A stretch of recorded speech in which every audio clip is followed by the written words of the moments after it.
Recorded live at 4ZZZ Studios Brisbane on 102.1 FM and broadcast across Australia on the Community Radio Network. You're listening to Zed Games. With 10 years experience and over 500 episodes, Zed Games brings you the best in gaming news, reviews, community and culture. Want to reach out? Message us on Facebook at Zed Games AU.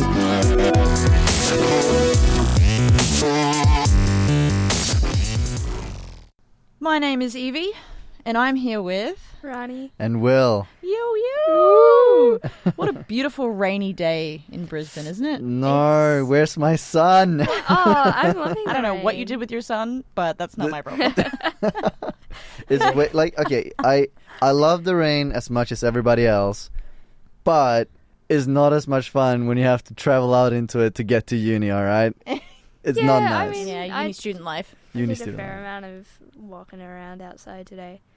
And I don't own an umbrella and I don't own a raincoat, so that was fun. I did watch you come into the station all cold and wet.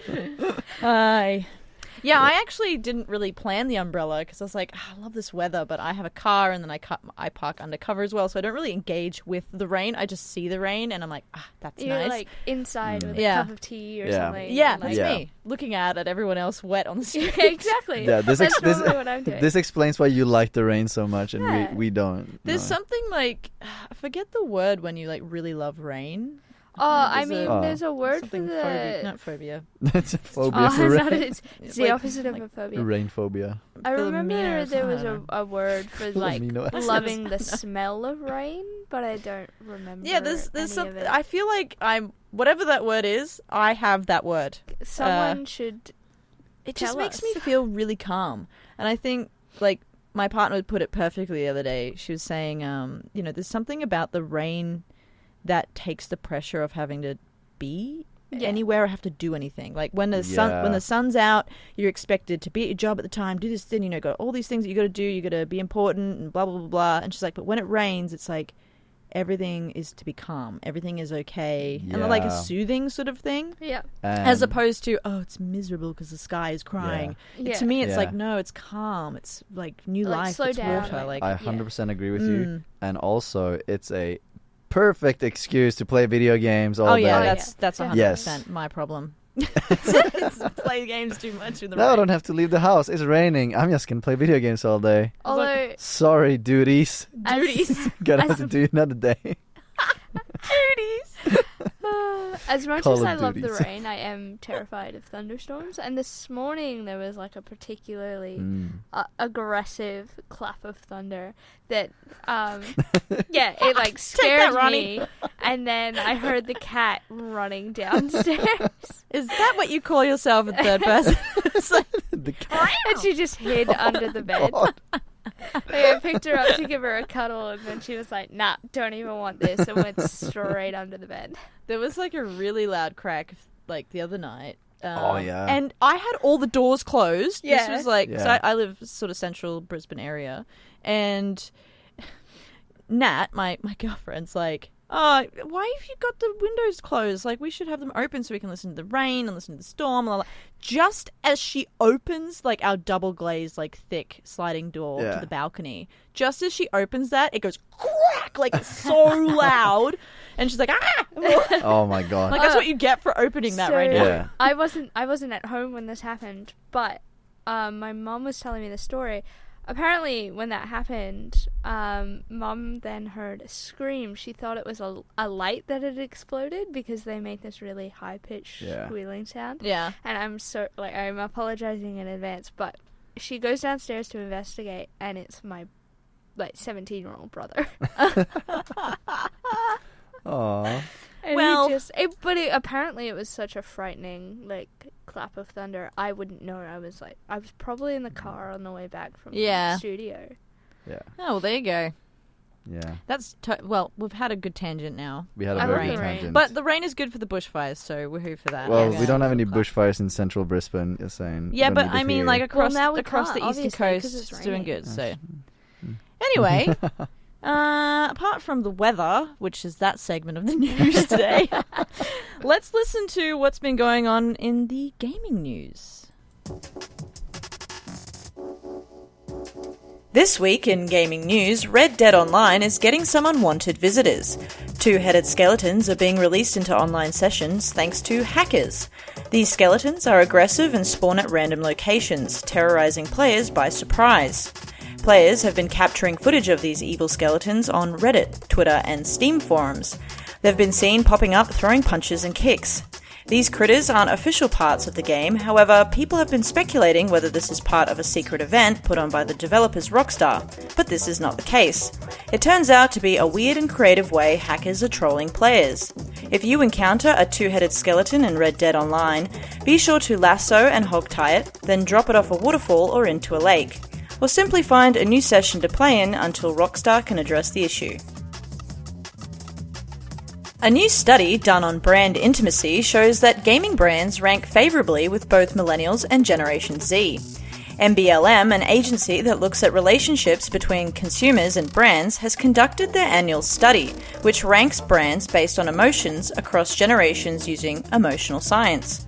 The top 10 brands in order from 10 to 1 are Nintendo, Xbox, YouTube, Apple, Jeep, Ford, Disney, Target, Amazon, and in the top spot is PlayStation. The MBLM managing partner Mario Nattarelli says, similar to our 2019 findings, millennials form strong connections with brands in the media and entertainment industry.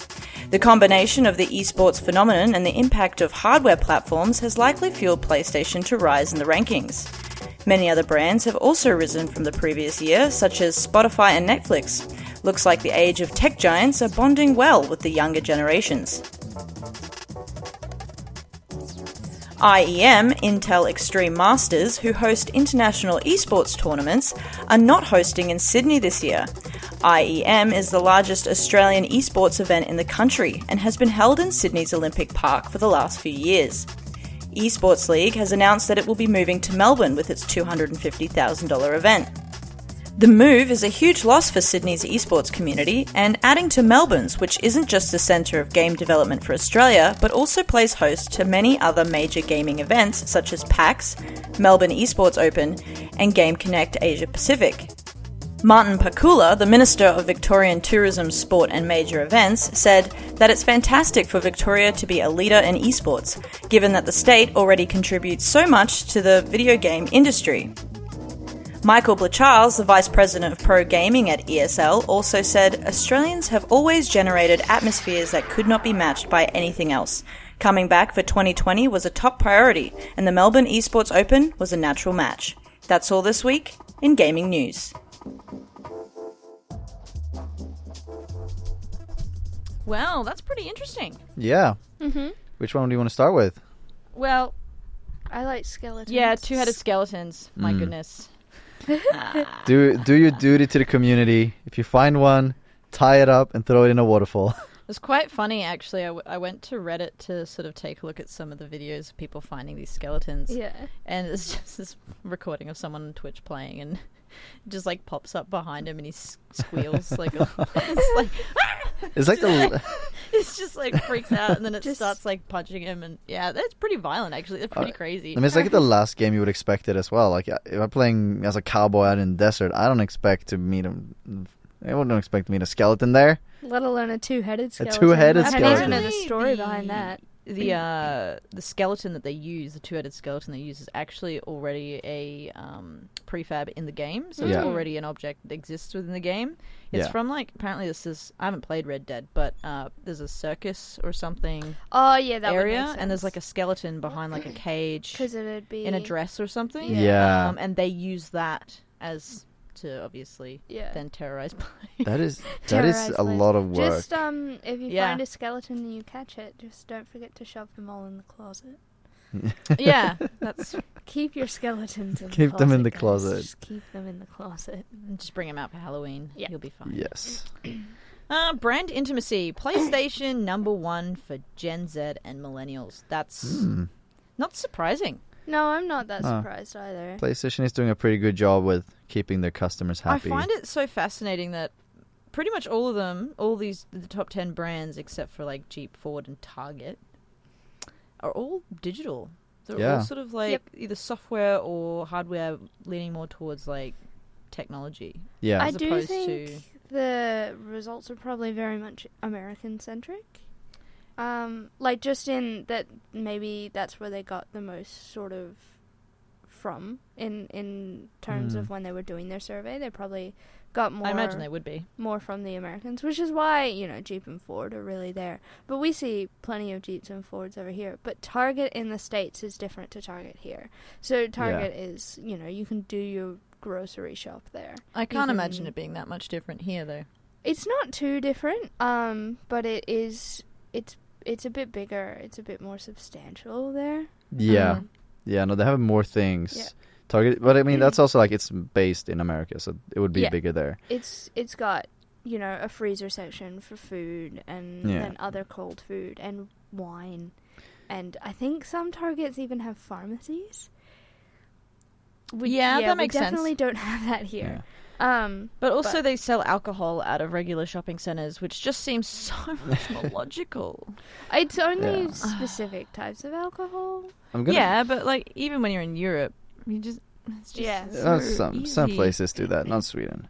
But I'm gonna be honest, I would actually have harped at least one video game company would have been on that list.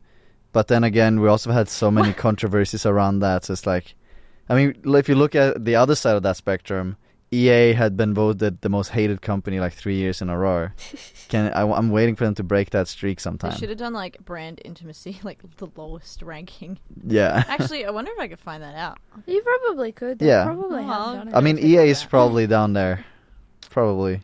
Yeah, they're From considered a gaming perspective, probably. Yeah, but it's also like it's based on a lot of the Blizzard controversies. has fallen at all, actually, due to like a lot of the issues. They with definitely have. They've been doing a lot of missteps. People are still actively choosing not to play. Yeah, I'm not actively choosing not to play. I'm just forgetting that Blizzard exists on my computer. Bethesda is definitely down there. I'm curious which one is lower, Bethesda or Blizzard. Well, I want to know. Okay, well, we'll find out. If someone knows, you can text in on 0420 626 733, or you can message us on the Facebook page at Zed Games AU. Final piece of news was the International Esports Tournament, so IEM, is moving to Melbourne with a lot of people mad in Sydney. So they're just going to focus really on MEO instead. Yeah, I guess so. Yeah. They'll focus on other events, and I'm also surprised that it was hosted in Melbourne as Sydney originally. I just think that Melbourne is the hub for games in Australia. It is now. I don't know if when it was initially started up, if maybe Sydney had more of a scene though. Yeah, strange. I don't know. I haven't been in the games industry very long, so yeah, I wouldn't actually know. I do know that, you know, like a lot of the people that would volunteer for IEM would do MEO as well, so lots of people would go down for both. And maybe they're, just by focusing on one, they're going to be able to give it a lot more. Yeah. Hopefully. We'll see how it turns out and see how many people rage. Anyway, we're gonna dive into a review tonight that I've written and will be coming up on the website soon. I'll post a link on the Facebook page and Twitter so you can take a read if you want the more details. But I'm reviewing Lightfall, which is a game that came out on the Switch back in 2018 by Bishop Games, and the music is by Peak Media and Jupiterion. I think I'm saying that right. It's a 2D side-scrolling platformer, and it is really, really, really cute. It's set in this world called Numbra, which is a land that is perpetually stuck in nighttime. Most of the people that live in the world of Numbra are called Kamloops. And they live in these little villages and towns that you come across as you play. However, most of the villages are they're not there, or they're trapped and you've got to rescue them.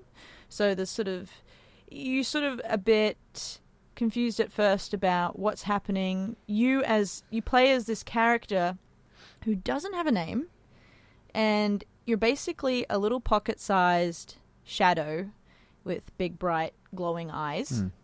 And you meet an owl who basically narrates to you. So The owl is also your tutorial, but also fills you in on the lore and sort of guides you through the world, and you're sort of following this owl to the end of the game. Basically, the mechanics in this game are fantastic, which is why I love it so much. It's extremely smooth, but the catch, the hook with this game is that I was playing on the Switch, so you have your 4 buttons, so your A, B, X, and so on. Yeah. They all spawn in like a cube, and these cubes you can jump on and like place really quickly to use to scale cliff faces, or if you've got like you quickly push B, for example, and like something will pop up underneath you, so you can jump. You push B the first time, you jump, you tap it again while you're in the air, and the cube will come in underneath you, and you jump again, and then the cube will come up. Now you can use it 4 times before it goes, nah, that's enough of using the block, and then it's got to recharge. But there's also, you can throw the block forward, so like you can hit enemies with the block. You can also physically choose to open one of the blocks and place it specifically with your Joy-Con stick where you want it to be, so it can actually block lasers, so you can actually move through terrain. And I like this. It's really cool. That sounds really cool. It's really fun. It's a really great way of like encouraging you to strategize. Yeah. Because you're going, how do I tackle this particular problem? What kind of block do I need for this problem? And could I use... And you can only spawn 1 block at a time, so you can't just be like, here's all my blocks, woohoo, game complete. Because that would be pretty easy to do. But it does require you to think. And it does require you to react quickly. Because the great thing is, too, that they've put the block that appears directly underneath you on the B button straight after you jump, because whenever I panic, I immediately push it and it appears underneath me, and I was like, that's great. So nice. Like the designer, whoever created that sort of interaction, did it in Probably a way that like was like, oh my god, they're gonna panic here, and then I panic, and then there's the block. I'm like, that's fantastic. So just for reference, so if I press like the button that's on the right side, the right side block will spawn. Does it spawn like around the character in that way then? No, it automatic. So one button is one particular block, and it will appear. So the one that you jump on appears directly underneath you. Yeah. And there's another one that you physically move. It appears like slightly above your head to the right. Yeah. Or whatever way you're facing. Okay. And you can just use your Joy-Cons. What's it called? Those little the Joy-Con stick, and you just like move it to where you want it to be. Yes. So the joystick. the joystick. Oh my god. Joy-Con joystick. I'm getting Joy-Con. But so each block has like a different like property of how you use it. Then yeah, it does. Right? Oh, that sounds really interesting. It is. It's quite. There's only like a couple of like downsides that I had with the experience, really, because you've got these. The levels are fantastic, and the colors are absolutely beautiful. Like this game is like these neon sort of blues, purples, like. So it's really relaxing. And very dark. Yeah. It is very relaxing, but it's also the right amount of relaxing and tension, because. The thing is with a 2D platformer is usually you fail a bazillion times before you can reach where you want to reach. And because it's got quite a nice feeling, it's not super frustrating. The only frustrating thing for me was I wish there were more checkpoints sooner. Oh, yeah. Okay, Because sometimes you go on a run and you're like, okay, I'm going to do this. And the screen will pan. You're like, cool, I've got into this new section. My brain... logically was going, I probably reached a checkpoint now, and then I died trying to learn something new in this new area. Yeah. And then to go back to the area, I felt like I was going back an area before, but in actual fact it was all one section. Yeah. It's just I believed it needed an extra checkpoint, because I started to get really burnt out at a certain point and had to put it down for a while, because it's a bit overwhelming. Problem with platformers. Yeah, I don't know. It's not uncommon. Like, it is quite a common thing that I've encountered in some platformers. It's also just a thing I've encountered in games that autosave. There's no autosave with this. You do have to physically hit like a totem sort of thing. Yeah. I reckon it kind of is with like kind of the reward, and like, cause you want the players when they're playing to feel like they're getting a reward when they come far. Yeah. And if you put the checkpoints too close to each other, it's going to be too easy. But then you kind of have to balance that, and it's a really hard balance block to try to get right. And it also depends on the skill of the player, because the reality is games do have logic, and if you play a lot of 2D platform games, you're probably going to be very good at this one. Yeah. So, whereas for me, I don't play a hell of a lot of 2D platformers, but I do enjoy them when I do engage with them. Yeah. And I always find myself never really actually completing them because I get burnt out because I'm not into the repetitive, I've died 1,000 times, I'm starting to get angry, and that's not fun. That was So- me in Ori and the Blind Forest. Oh, And it's such a shame because I loved everything about Ori and the Blind Forest, but because I loved Child of Light, and they're very similar. But I got stuck so much more on Ori than I There's only did. one 2D platformer that I still really love to play, and that's Rayman. Yeah, that's fair. I still love Rayman. That's a really fun I mean, game. and Mario. Yes. Old school. I mean that's a fun party Back game when to it pop was up Game every Boy, now and not then. color, just Game Boy. Oh Yeah. damn, that's old. You old? How old are you, Evie? Oh my god. I am not old by any means. I'm young as a gun. All right. The music. I have to talk about the music because the music is like this perfect pairing with the visual aesthetic. So like, it's like I said, this dark sort of. It's perpetually night. It's starry skies. There's like blues and purples and like cool colors. There's also like reds, pinks, bright neon pinks and stuff. And you also sort of eventually make it down into like a cave system, and there's sort of like green hues. It's like really lovely touches of color, really lovely aesthetic, visual aesthetic. And the music is just this combination of sort of like tribal sounds and orchestral sounds. And it's also got a mystical feeling about it. Yeah. So because there's all these tribal people or tribal creatures, the Kamloops, sorry, think of something else now. They obviously are tribal and they live in small villages and towns, and it's got this sort of like river town sort of thing. So there's these tribal elements, and the orchestral music gives you that sort of big wooing feeling, like, oh, it's so big and mystical world. And then there's like lots of tinkling sounds. Also, the sound effects are really satisfying. They're like these little like tings and whoosh, like whoosh ting, like really nice. Those sorts of sounds. I really like myself a good whoosh and ting. Yeah, good whoosh ting. Can't go wrong. Ting whoosh, you know. Yeah, but overall, I mean, aside from being like, I actually didn't finish Lightfall, but I have read that some people wish that it had lasted longer. It's quite a small narrative. It's a game that you can finish quite quickly. Yeah. I couldn't finish it because I genuinely got so frustrated. That's fair. In saying that, I loved the game. I really loved the story. I thought it was really sweet. I loved the lore, and I loved the mystery of not knowing who you were as the player. Yeah. I thought that was really clever. That You the as the player player, didn't have a name. They didn't know who they were and what purpose they had. And Yeah. you were sort of climbing through the world of Numbra to find out who you were and where you belonged. Yeah. And I really loved that. Super compelling story. I definitely think it is worth adding to your collection of games on your Switch.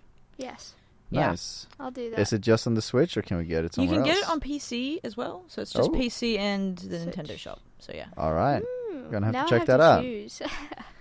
Well, I think the Switch is a bit fun. So I feel like I think it's a little cheaper on PC. you probably, but I Yeah. feel like I probably prefer things like platformers on something like a Switch. I like playing platformers with a controller. Oh, okay. Yeah, I Yeah. agree. And it's also like more the casual feeling of playing on the Switch Yeah. that I enjoy Yeah. as well. a And lot. it's quite a cruisy game. As much as I got frustrated just purely because I was like, I want to win, man. But like, you can really take your time. Nothing really feels like a huge pressure, so that's nice. Yeah. Yeah. It's great. It's a wonderful Nice. game. We're gonna have to check that out. Yeah. Yes. I believe, Will, you have something to discuss. I have something to discuss. I always also have kind of a game review to talk about. It's a little bit of an older game, but it's one game that's very close to my heart. It's been this main feature of a bit of a controversy as well. And I'm talking about Command & Conquer Rivals. It's a game made by Visual Games and EA Redwood Studios. And a lot of listeners might know about the Command & Conquer series. Have you guys heard about it before? No, you're on your own, dude. I'm on my own. You're I'm on your own. on my own. Well, Evie and I are just sitting here like, You were gonna tell me before the show, and I was like, "Tell me on tell air." you on air. you know. Yes. So, a little bit of backstory. Red Alert, Command & Conquer Red Alert was the first kind of games that started off with EA. Very famous real-time strategy games on the PC. Right. Very in-depth, like big kind of universes, and they kind of slowly lost favor as the games changed and people didn't like the newer iteration so much. And then people were really excited to hear that EA were going to release a new Command & Conquer game. EA, the most favored. The most favorite Yes. studio. And people were really hyped about that. And then they find out that it's a mobile game. And Right. and there was a lot of controversy about EA taking such a big franchise. Like it's a staple when it comes to real-time strategy, and them porting it to the phone, people felt like a betrayal or just a waste of the name kind of thing, like rubbing dirt on I it. mean, that's understandable. There have been some great games that didn't translate very well into mobile. That's- Sims. Yeah, but so that's what I want to come at you with today, because I decided to give Command & Conquer Rivals a try, and I can say it's absolutely a beautiful, beautiful made game. Oh, really? Yes, Oh, there you go. I chugged a couple hours into this mobile game. I thoroughly enjoyed it. When they released the game, they said, "Well, we didn't choose Command & Conquer and then make the game. They made the game and then Command & Conquer just fit to the theme of the game." So That's interesting. yeah, so how the game basically plays out is it's kind of a you build your army before the game kind of situation. So you have different classes that counter each other, and then you then go into a 1v1 match where you have a nuke in the middle, and you win by either destroying the enemy base with your troops, or Okay. if you hold control over the nuke silo long enough, that will shoot a nuke that does half of the damage. Like quite similar to StarCraft. Yeah. Yeah, in the visually. style. Yeah. Yeah, in the style, it's definitely a lot like that. They also have the kind of mineral system where you can send out a harvester that will collect minerals for you. Ah, cool. This actually looks quite fun. It is a lot of fun.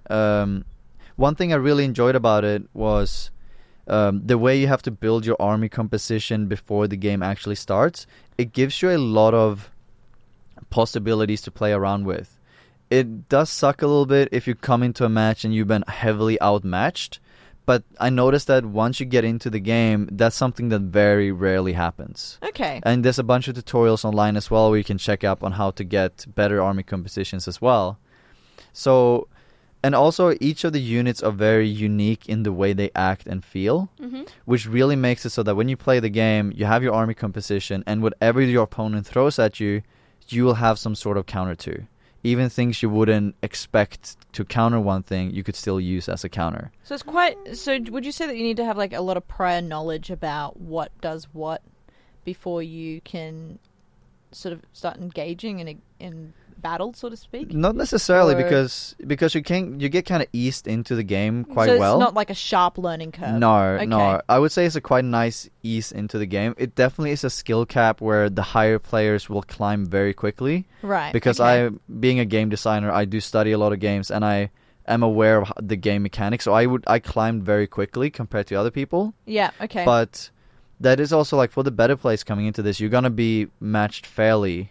And as a newbie, you're going to be matched against someone at your skill rather than being crushed by someone right. Okay, right away. That's good. That's Yeah. helpful because I'm gonna be honest. The with matchmaking you. systems. I suck at Yeah. strategy games. Yeah. No, I'm not and the I best. will very quickly lose interest if I cannot Yeah. succeed in some way. Yeah. And that's definitely like this game definitely eases you in a nice way. Every time to win. Well, we're the needy players, Will. Oh, yeah. Rani Well, I and understand are that. needy. I understand that. We're just like approval and kindness at all times. That's what I'm like. Well, and- it yeah. does feel exceptionally well so one of the things you might not like be ready for, since it's a mobile game, movement is a big thing in this game. Like they have a nice cap of how many troops you can have out on the field at the time, Yeah. which makes it so that you get your troops and get maxed out, and then positioning and moving those troops out real time is the part of the game where you can really outplay your opponents. I've had some really nice plays, where you're like, oh, I'm forcing the player now, I'm attacking him, and then faking a withdrawal, pulling him in, and then taking him out by doing a pincer attack. Like, I actually do those kind of strategies, and they work, and you feel excellent when you manage to pull that off. I'm glad you feel good. I don't understand anything you just said. Yep. No, I was just. Well, take my excitement as As how a much good I like sign. this I'll game. take it as a good sign. Yes. That for people who love strategy games can now play successfully play on their wherever mobile they, and yeah, on the wherever bus you want to go. Yeah. and do those Pincer moves. The pincer moves. I don't know why I did like a gangster sign as I said Gang sign. pincer Pincer moves. moves. Yeah, like One Yeah. thing with the game though that I have to say, since this is also me advocating phone games a little bit. Phone games can be just as deep as any other kind of game. Don't be afraid to put a little money into it. That's one of the I see what you're doing. that's one of the things that people might get scared of, because this is a free to play game. You don't have to put any money into it. I put in 100 Swedish crowns, which is like $10, something like that. I think That's it's about more than I $10. Yeah, but you could still buy, like, people, buy $10 games on Steam and stuff, but for some reason people are scared of doing it on the phones. I don't buy $10 games. I don't on feel Steam. like people are My afraid to Steam do it on library phones. is There's a lot of been people who stagnant do. for a while. Oh, well, that's because you and I are poor uni students. But for everybody else, don't be afraid to put a little money into it, like support the creators. And Rani's just giving me this laughing look. Now, like, I feel like it's a cop out because it's like I just finished uni and now all of a sudden I'm not a uni student, therefore I have money. You'd be wrong. But there's a lot of people that have money and they buy these games and then get mad when they have to pay for things. oh, I'll happily put money into a game that I already enjoy. Yeah. But Yeah. I'm not going to do it. The hundreds of dollars I've spent Yeah. on Overwatch. Yeah, Oh, but So worth it. I'm pointing it out Don't- because people are scared of doing that on phone games, as if phone games were anything less of a game for some reason. Sometimes I think it's because they're worried about it being a little bit sketchy. Yeah, Because I I see that. feel like there are people that have had issues with money being taken from them from Yeah. That's fair enough. mobile games. And it is a very real Yeah, fear to have. I can see that. But it's at the Um, same time, you have to support mobile game creators just as What's other creators. what's your biggest? So what did you spend the money on with Command and Conquer? Yeah, so basically, as I said, you have like kind of these cards that you put in before the game, like the army build up, and they do have their leveling system is basically after you play games and do quests and stuff, you get to upgrade your units, and you do this by Yeah. getting these cards. Oh, cool. There's also like trading cards with within your guild, so to say. There are different kind of mechanics of getting the cards you need. That's why I'm saying you don't have to put money into it to enjoy it. right. I noticed that though, if you want to be on the higher levels, you're gonna have to put a money in, because there is a point where the grind becomes There's too the much. point where it's like becomes pay to win because there's hardcore players out But there. then who, at the like, same throwing hundreds time, of dollars at it. you reach that point Yes. after like 5-6 hours of play. But that's like a lot of games. That's are, a lot that, for a lot of free mobile game, games. though. Yeah. Yeah. So that's the only kind of like that I didn't like about it, is that it is a little bit pay to win in that sense. But it's one of the Yeah. things I also realized. It's a one-time payment thing. You get very good value for the money, and if you spend 6 hours on a game, it's very well worth it to give them a little bit of money. Yeah, it looks cool. Yeah, it's a really nice game. It Highly looks suggest really it. nice. I Yeah. highly suggest it. I Yeah. pulled it up before. Oh, that's rad. It's a pretty cool. It doesn't look bad. I've come across a doesn't- lot of it mobile doesn't look Yeah. games bad. that look a bit sketchy. Yeah. And Judge a kind book of by like, its cover. Gosh. Yeah, but it is a professional. It's a professional studio made. The visual is a Yeah. great studio. EA Redwood Studios is also amazing. With this game, you don't have to worry about being scammed. It's a very, very well made game, and for what I know, it's still being worked on and prompted today. So That's fantastic. So it's still going. People Yeah. obviously love it. yeah, it's going nice. For those who play strategy Check it out. games, just Yeah, not no, it's Rani not and us. I. Yeah, Definitely not. on a We'll stick to Overwatch. that's Yeah. good. That's yeah, good. I always get a reward out of dying Yeah. 1,000 times in 5 minutes. Anyway. Sweet. Get good, Evie. Come on. Get good. Well, it's been an interesting episode today. It's been nice. It's been Rainy nice to day. escape the rain and huddle in the studio together. So I think it's still colder in here than it is. it is outside. cold in here. I had to put a jumper on, but I it's don't know, humid. no. It was 95% humidity the other day. It's like blinking. You sweat. Like It's just, I don't like it's this. just water in the air, and you just walk out, and it's a wall of water. It's fine. yeah, It's fine. It's sticky. My Not into hair I it. don't loves support it. this. Anyway, hopefully the weather doesn't bring you all down too much, but I'm loving it. It's come to the end of our time this evening, but from all of us here in Zed Games, we'll see you next time. See So- you guys. Bye. Bye. Bye. Want to listen to more Zed Games? Check out our podcast on Spotify or follow us on Facebook, Instagram, and Twitter, which is at Zed Games AU to get behind the scenes action. sneak peeks into reviews, And of course, lots of memes.